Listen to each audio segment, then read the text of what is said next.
Hi, I'm Erik Voss, and this pre-Avengers Endgame time is getting pretty hard to fill with anything other than hiding in a bunker with no Wi-Fi to avoid all the leaks and spoilers. But I think the best way to prep is a wide-eyed, in-depth rewatch of Avengers Infinity War, because pretty much every frame of this movie is filled with details, many of which we overlooked the first time. Now, if you haven't already, you should watch my first breakdown for all the references to the comics and other interesting details. But here, I'm gonna go even deeper and explain how Infinity War is a real different movie than what we remember it was. Spoiler warning in case I accidentally predict something that happens in Avengers Endgame, but you know what? No spoiler warning for Infinity War. You have had a year. Okay, Infinity War opens with a foreboding distress call from the Asgardian refugee ship that we saw at the end of Thor Ragnarok. This is the Asgardian refugee vessel. We are under assault. I repeat, we are under assault. And the reason this distress call sounds so distressed is that this is the voice of Kenneth Branagh, Shakespearean-trained actor and director of the first Thor movie. This is a detail I brought up before, but rewatching this movie, it's interesting how this movie bookends with another distress call from another director, Nick Fury, with him getting a line perfectly suited for the actor. Motherflurkin. It was gonna be Flurkin. On the ship, Ebony Maw of Thanos' Black Order steps over the bodies of the Asgardians, but it was actually confirmed after this release that some of the Asgardians did escape this massacre, including Valkyrie. Then we meet the central character of Infinity War, Thanos. The writers and the directors have said that the only way to structure a story with over 20 characters was to make the villain the real protagonist. Now, that doesn't make Thanos the hero. Looking at you, Thanos did nothing wrong, groupies. It just means that he is a character with the most clearly defined goal. Josh Brolin based his performance on Marlon Brando's Colonel Kurtz character from Apocalypse Now, who is another iconic, bald warmonger too hungry for genocide. At 29 minutes, Thanos has the most screen time in Infinity War, followed by Gamora at 19 and a half, Tony Stark at 18, Doctor Strange at, well, millions of years, technically speaking, and Thor at 14 and a half minutes. So Thor has exactly half the amount of screen time that Thanos did. And here, he's about half his size. You actually don't even initially notice that the limp ragdoll at Thanos' feet is the God of Thunder. By opening this film with these two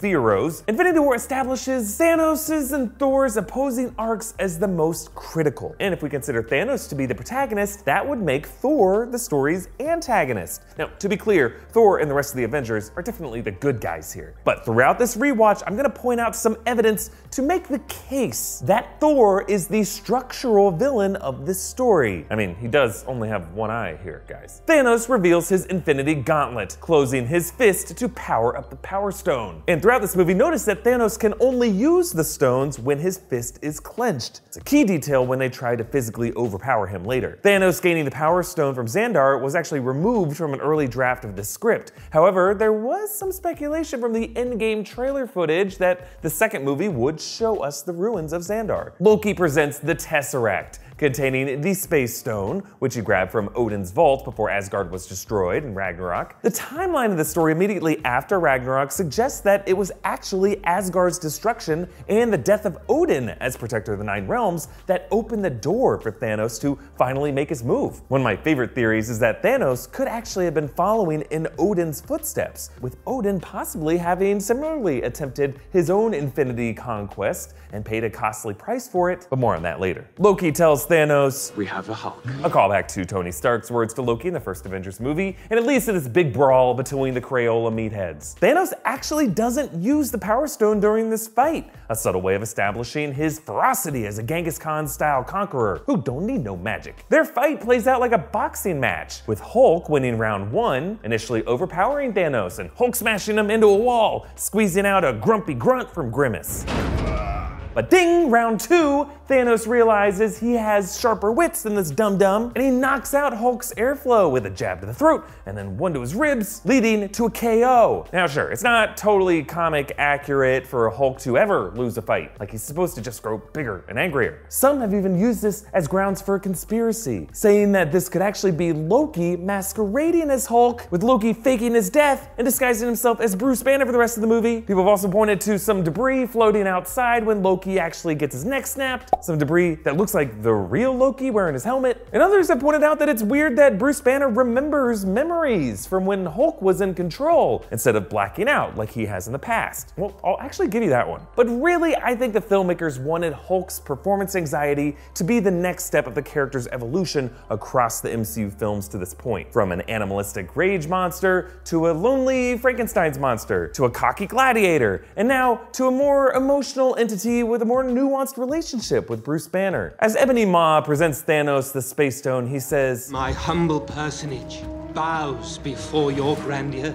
Humble personage, yeah, somebody wants a raise. Maw's goofy line here is actually a direct quote from the character Mephisto in the Infinity Gauntlet comics title page. Of the Black Order members, Ebony Maw has the most defined personality, despite that in the recent Marvel comics, all of them get more background. For example, Corvus Glaive and Proxima Midnight are actually married. Not much chemistry though, they're going through a lot. And Cull Obsidian's most specific trait is that flashy sash that hangs around his waist. Many people actually thought that it looked like Captain Marvel's color scheme, but it's actually orange and purple, signifying nothing. Meanwhile, Maw's character is a bit more fun to watch. His character is a mix of Mephisto as Thanos' devious right-hand man from the comics, with just a splash of that nerdy Nazi in Raiders of the Lost Ark. As Thanos takes a space stone, he removes his helmet and his armor. Despite a few more fights ahead of him, for Thanos, the hard part is over. The remaining steps of this stone quest is more of a spiritual journey for him. And from this point forward, Thanos never diverts from his goal to give in to his more violent tendencies. He actually fulfills all of his promises. He spares Thor in exchange for the Space Stone, he spares Nebula in exchange for Gamora telling him where the Soul Stone was,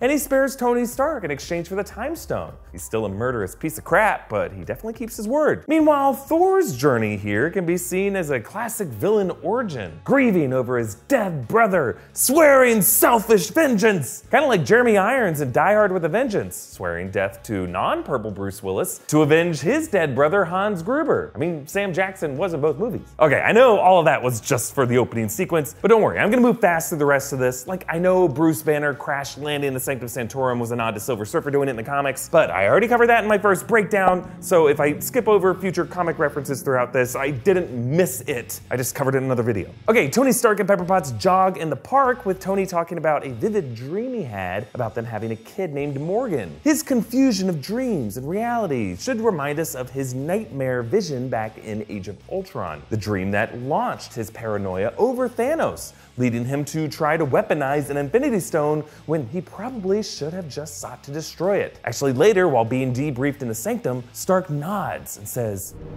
This is it. It's a subtle callback to the moment in Ultron when he first spoke what would eventually be the title of the final film. We're the Avengers. We can bust arms dealers all the livelong day, but that up there, that's the endgame.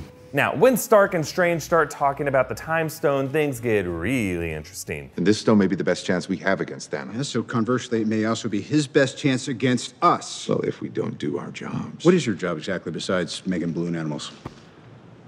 Protecting your reality, douchebag. Yeah, nerd burn. So in this moment, it sounds like Doc Strange is already brainstorming strategies for how to use the Time Stone against Thanos. Later in the movie, Strange uses the Time Stone to look into future timelines. But we have speculated many other possible secret uses, like putting everyone inside a time loop that will reset and give them infinite shots at finding a victory path. And by saying protecting your reality, douchebag, Strange is calling Tony Stark a douchebag. And he's also acknowledging a vast multiverse of parallel realities, perhaps hinting at another way to defeat Thanos, splitting into alternate timelines. And actually, after this movie came out, Ant-Man and the Wasp also shed light on the existence of multiple parallel realities through the quantum realm in the Marvel Cinematic Universe. Peter Parker sees the calamity from his school bus, the hairs on his arms shoot up, a representation of Peter's Spidey sense. Something that we didn't really see him use in Spider-Man Homecoming, but he does have it, because he definitely used it in the airport battle in Civil War. Later, Peter tells Stark that he came from a field trip, and to be clear, that field trip is not the Euro trip from Spider-Man Far From Home, home, that movie is a sequel, not a secret prequel set before Infinity War. Stark shows off his new nanotech armor based on his bleeding edge armor from the comics. Stark takes off his Friday-linked sunglasses as the armor flows over his body, and the sunglasses just get absorbed into the armor on his fingers. So really, Stark just took off his sunglasses as a kind of intimidation tactic. The Guardians of the Galaxy respond to the Kenneth Branagh distress call, and James Gunn clarified that the ship they're on here is called the Benatar, since the Milano was destroyed in Guardians Volume 2. Thor's arrival here once again paints him in a sort of villainous light. He frightens them by slamming into their ship, and they all scream again when his eye pops open. And then once inside the ship, he goes around ranting about getting a new powerful weapon to go kill someone. I mean, if we didn't know him, he'd be kind of like running into Michael Myers with your RV, and then freaking out when Michael starts looking for a bigger knife to go kill Laurie Strode. You'd be like,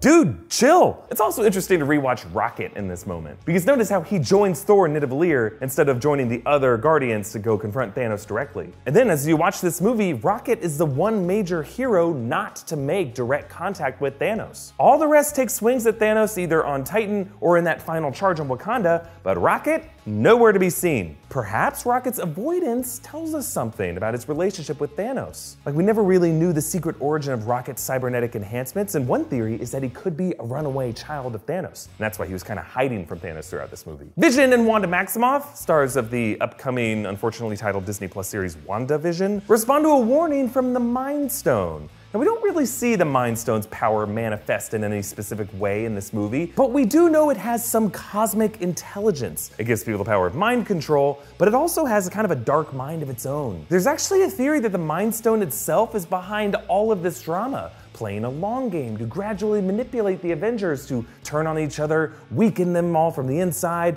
and expose them to a worthy force to reunite it with the others of its kind. One could say the same thing about our genes, using our bodies as flesh puppets to replicate themselves. Free will is a myth, nobody exists on purpose, nobody belongs anywhere, everybody's going to die. Come watch TV! Captain America helps Vision and Wanda, now bearded, wearing a Civil War suit, but it's desaturated, with all of its patriotic insignia torn off. Cap's big entrance here almost wasn't in the movie. He was originally going to make his surprise appearance during the Battle of Wakanda, kind of like Thor's big entrance. But they moved Cap earlier because even though Endgame is a bigger story for his character, he couldn't be a no-show in the first half of Infinity War. A flashback reveals the decimation of Gamora's home race, the Zeho by Thanos, the Black Order, and the Chitauri, and it's interesting to witness an example of another alien race being slaughtered by an attack that the Avengers on Earth overcame, showing how awful our fate could have been, and a tease of the awful fate to come. In an early pre-release scene of Endgame, Captain Marvel snapped at Rhodey that the reason she didn't help the Avengers in past battles is that she was busy fighting to save other planets across the galaxy, just like this one. The fact that the Avengers defeated the Chitauri, then, is an especially big deal. There was a long, deadly warpath from planet to planet, and they put a stop to it. Now, Infinity War's two best pop culture Easter eggs show up when the Guardians sneak into the Collector's Vault in nowhere. Gamora passes a tank containing this blue man, Tobias Funke, from Arrested Development, the sitcom that the Russo brothers used to work on. They also snuck in a Bluth Company stair truck in the background of the airport in Civil War. And the other one, when Thanos interrogates Benicio del Toro as a collector, he asks, "Where's the stone?" He's actually doing an exact impression of Del Toro's character in the movie Snatch, the jewel thief Frankie Four Fingers. Where is the stone? Thanos reveals he actually already has the Reality Stone. This is all a projected reality over the ruins of nowhere. And even though Thanos uses the Reality Stone to turn Drax into blocks, and Mantis into ribbons, and Quill's blaster bolt into bubbles, why doesn't he use it more in later battles? The filmmakers made sure to show Thanos using each stone at least once in the scene after his acquisition of that stone. The way I played the crap out of this toy Infinity Gauntlet the first night I got it, and then I, scaled it down to like 2 hours a day after that.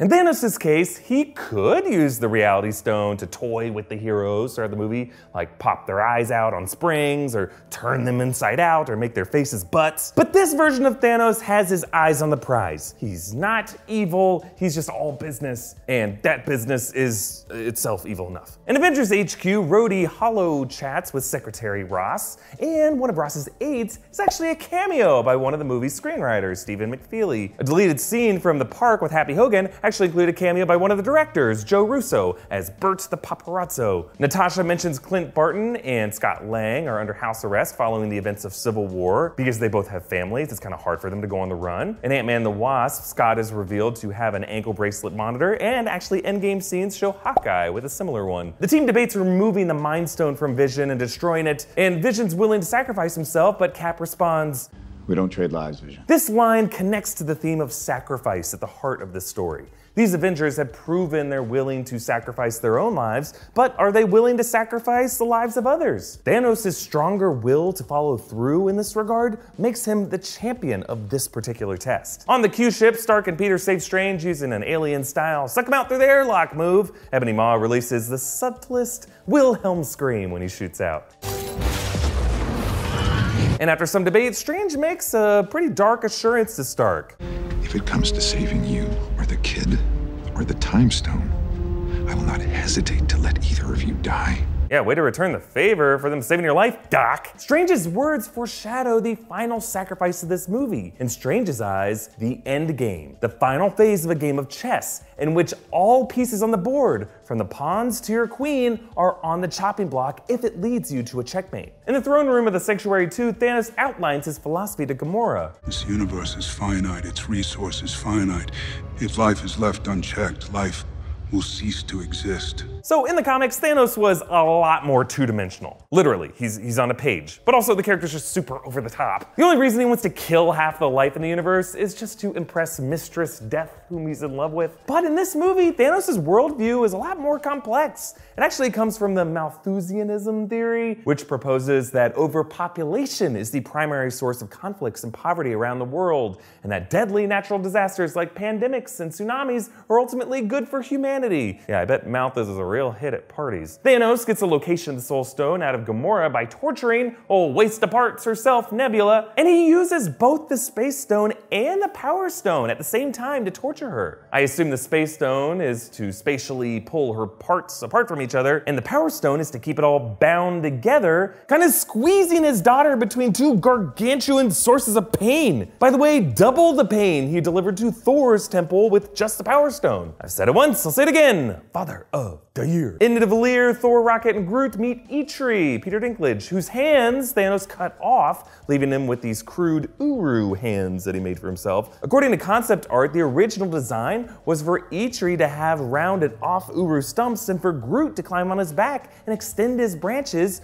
forming Eitri's new hands to help him forge Thor's new weapon. Actually, even earlier concept art showed Thor descending into a giant cavern and finding Stormbreaker, nestled in a vine-covered hole that looked a lot like the corpse of a giant creature, maybe a dragon. Instead, the filmmakers wanted Thor to have to work a lot harder to gain this weapon, comparing his quest to the labors of Hercules, the 12 tasks that mythological hero had to complete as penance for his past mistakes. Groot does end up playing a crucial role in the formation of Stormbreaker, providing one of his arms as a handle, and some have asked, well, since Groot can regenerate from mere twigs of himself, after he faded in the snap, shouldn't he be able to regenerate from the Stormbreaker handle? Or if not, shouldn't the handle dust away too? It's a good question, but from what I can tell from other examples of people who dust, Thanos' snap seems to affect the parts of you that are like part of your identity in that moment. So clothes, accessories, Bucky's arm, they all fade with the person, but not Fury's pager, which she had just picked up, and not Groot's arm, which ceased to be part of his identity the moment it became part of something new, a new magical weapon, Stormbreaker. And along the bladed edge of Stormbreaker, there are actually some Asgardian runes that translate to loose the dogs of war, a popular phrase that dates back to Shakespeare's Julius Caesar, which includes the famous phrase, cry havoc and let slip the dogs of war. On Vormir, Thanos and Gamora encounter, what? Red Skull. After whooshing away from the Tesseract in Captain America the First Avenger, he's now a stonekeeper to the Soul Stone. He greets Thanos as Son of Elos. Alars is actually the name of Thanos' father, an Eternal, husband to Suisan, and son of Kronos, the Eternal who became the cosmic embodiment of time itself. I know, comics. Maybe they're mentioning Alars here to get another way time could be meddled with in the future of the MCU. Thanos, of course, sacrifices Gamora, which reminds me of that whole Odin parallel I brought up earlier. What if Odin once faced this test as well, sacrificing his daughter, Hela. We know it's banished to another dimension and came back when he died. You could see how Odin would have never forgiven himself and then decided to scatter the stones across the universe. Perhaps the way Odin was haunted by his daughter, so too may Thanos by his. On Titan, the Avengers meet the Guardians, and Doctor Strange looks ahead in time at 14,605 possible futures, saying they only win in one of those timelines. Over the past year, we have speculated a lot over what the exact conditions of Doctor Strange's one victorious timeline plan could be. Be sure to check out all the videos on the subject, especially the most recent one about the time loop theory. Their battle with Thanos features a number of subtle visual details, especially in the way Thanos uses interesting combinations of stones. Like he uses the Soul Stone twice in this sequence,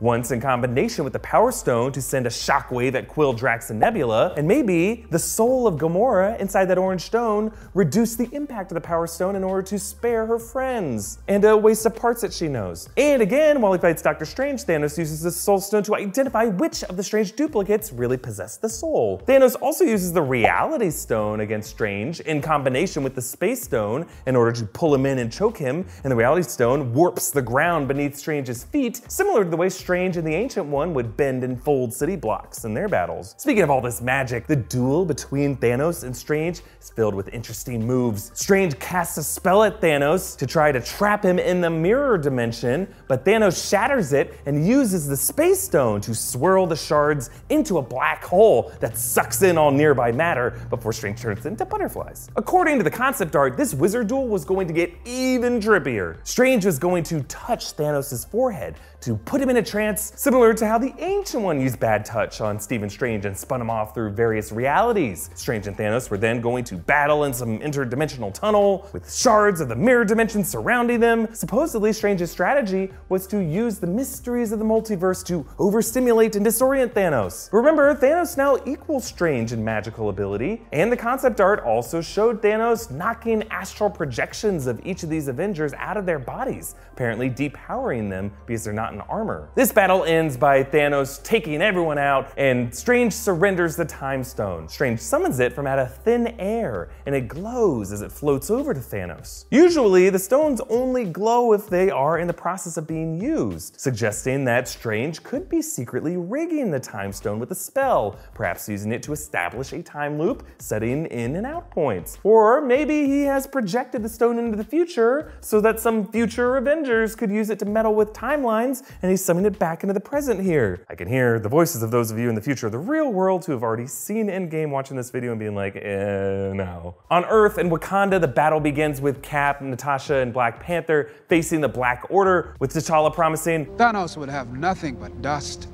and blood. Ironically, dust and blood of billions is exactly what Thanos wants. There are a lot of fun details in this battle. Go check out my other breakdowns for all that stuff. But right now, it's interesting to rewatch Shuri in this sequence. You can see her disconnecting a few of Vision's neuron stems, suggesting that perhaps enough of his consciousness was downloaded to her server before he died, maybe? And in Vision's battle with Corvus Glaive, he actually ends up saving Cap by impaling Corvus with his own glaive, repeating the exact same move that Corvus used on him way back in the first act in Scotland. Bruce Banner also uses a callback to Act 1 to defeat Cull Obsidian. Banner was there the moment Wong's portal closing chopped off Cull's hand. Banner played hacky sack with it, so Banner knows that Cull's new prosthetic hand is still new, awkward on him, probably clumsy enough so that when Banner shoves the Hulkbuster gauntlet on it, Cull won't be able to control it before he goes boom. Thor arrives mid-battle using the Bifrost, suggesting that Stormbreaker is now a ridiculously powerful object. Yes, this is an Arthurian hero moment for Thor, and seeing this definitely makes me want to spike a diner mug, but something about it just feels a little easy for Thor, yeah? Kinda like Darth Vader and Grand Moff Tarkin gaining the superpower of the Death Star, or Belloc and Nerdy Nazi getting the Ark of the Covenant and Raiders, or Voldemort getting the Elder Wand. Like all these villains, Thor, for this thought experiment, gets a sole reward for something that's more of a group effort, or a Groot effort. Yes, he did have to overcook himself in the universe's worst tanning bed, but you know what? He came out of it unscarred. Compare that to the costs Thanos had to pay. That dude had to spend years building multiple armies, conquering several planets,